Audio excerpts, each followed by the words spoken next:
Deus te deu R$ 500. Deus te deu R$ 1.000. Deus te deu R$ 1.500. Deus te deu R$ 2.000. Enfim, aí você aplica aí. Você não tinha nada. Zero. E aí o Senhor te abençoou com aquilo. Seja um benefício, seja um emprego fixo. Deus te abençoa todos os meses. Você não tem nada, você não tinha nada. E aí você dá R$ 2, 3, 4, 5, sei lá. Será que isso é ser generoso? De acordo com a palavra de Deus?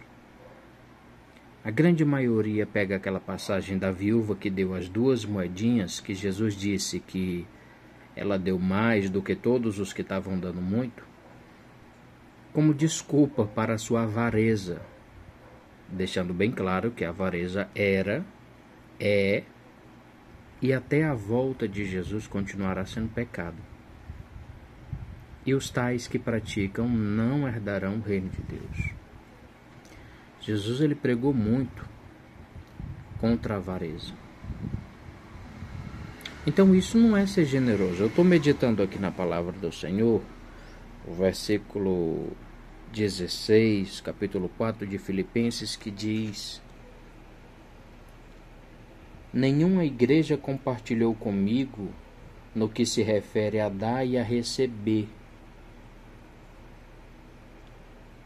exceto vós, Filipenses.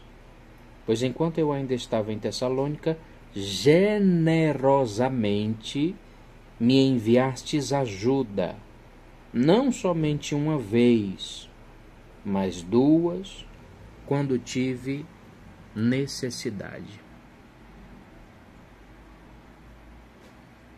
Temos que se aprofundar para entender quais as necessidades do apóstolo Paulo, mas dentre elas eu acredito que seja no quesito de alimentação, ou até mesmo no quesito de deslocamento de um local para o outro. Eu posso até dizer que nos dias de hoje, os custos mensais, eu posso dizer que de certo modo são maiores, principalmente quem tem o aluguel para estar pagando, que é algo que tem que pagar todos os meses, aluguel, água, luz, internet, que não eram as preocupações do apóstolo Paulo. Eu acredito que aqui é mais nesse quesito de ter recursos para estar em um local, né? Viajou para um canto e se hospedar, digamos assim, em um determinado local, alimentação, deslocamento. Eu acredito que seja muito isso por conta do contexto que ele fala. Sei bem o que é passar necessidade e sei o que é andar com fartura. Mas eu aprendi o mistério de viver feliz em todo lugar e em qualquer situação. E aí ele fala essa palavra: esteja bem alimentado ou com fome, possuindo fartura ou passando privações. Então, penso eu, de acordo com as próprias palavras dele, tá? Penso eu que nos dias de hoje, manter uma obra mensalmente, primeiramente, acima de tudo e de todos, Deus ele tem que ser com essa obra. Segundo,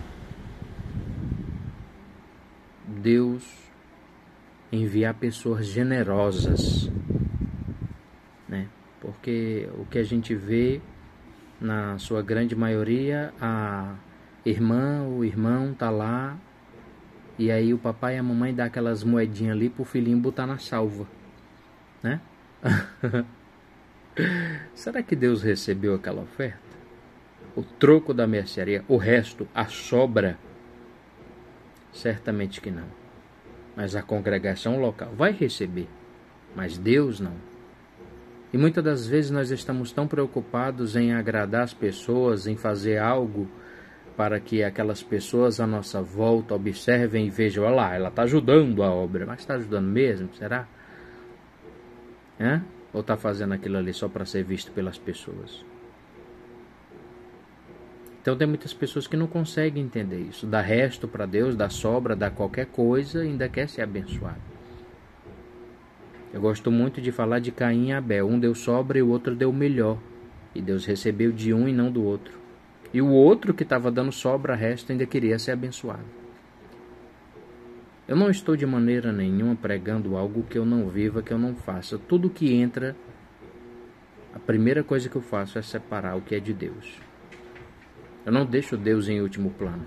É por isso que a sua vida não muda. Por isso que a sua vida não muda. Porque você dá para Deus o que sobra. Se der, eu ajudo. Se não der, que Deus tenha misericórdia. E Ele vai ter misericórdia. Mas tem chaves bíblicas poderosas na palavra de Deus para que nós venhamos ser abençoados. E uma delas é as primícias. As primícias se encaixam perfeitamente com separar a primeira parte para Deus. E não deixar Deus em último lugar. Tem pessoas que estão me ouvindo aqui agora, que vamos supor que você tenha R$0 aí, 0, 0, 0. Tá na situação pior. Nem tem noção de quando é que vai pegar um dinheiro, por exemplo. Poucas pessoas vão ouvir essa mensagem aqui completa. É por isso que a vida não muda, vai continuar do mesmo jeito, indo cada vez de mal a pior, de acordo com aquela passagem que nós meditamos naquele dia. Imagina que você tem R$0 aí agora, zero, você não tem dinheiro para nada, só imagina essa situação. E você não tem nem ideia de quando que vai ter dinheiro novamente. E aí Deus ele te abençoa aí com, sei lá, R$500. A partir de agora você vai ganhar R$500 todo mês. R$1.000, 1.500, 2.000, enfim. Você não tinha nada e nem sabia quando que ia ter.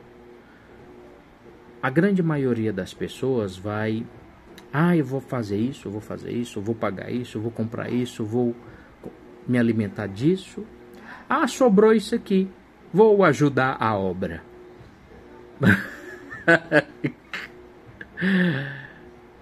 Deus. Louvado seja o Senhor dos Exércitos por essa palavra. Vou fazer isso, vou fazer isso, vou fazer isso.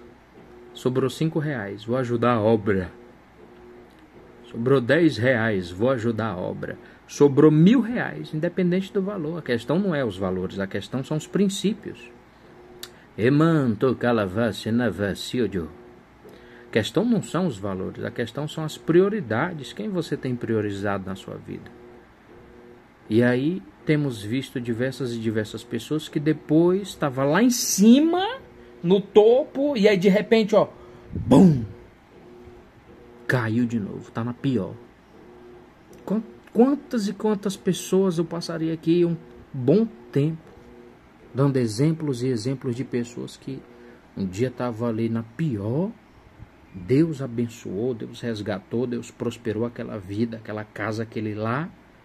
E aí a pessoa que estava lá no lixo, na lama, bum, subiu, tá lá no topo agora. E aí chega lá no topo, sempre deixando Deus em último plano, sempre deixando Deus em último lugar, sempre deixando Deus ali a sobra para Deus. E aí essa pessoa, mais cedo ou mais tarde ou mais cedo, bum, vai despencar novamente. E aí nessa hora, ela vai começar a priorizar a Deus novamente. E é isso que eu não quero. Que você venha priorizar Deus somente quando tiver tudo ruim, de forma alguma. Que nós possamos passar a priorizar Deus em tudo na nossa vida, todos os dias. Não somente quando tiver tudo ruim, mas a todo momento. Lembrai-vos: amarás o Senhor teu Deus de todo o teu coração, com toda a tua força, com todo o teu entendimento, de todo o teu ser. Este é o primeiro mandamento. A paz do Senhor Jesus, meu irmão, minha irmã.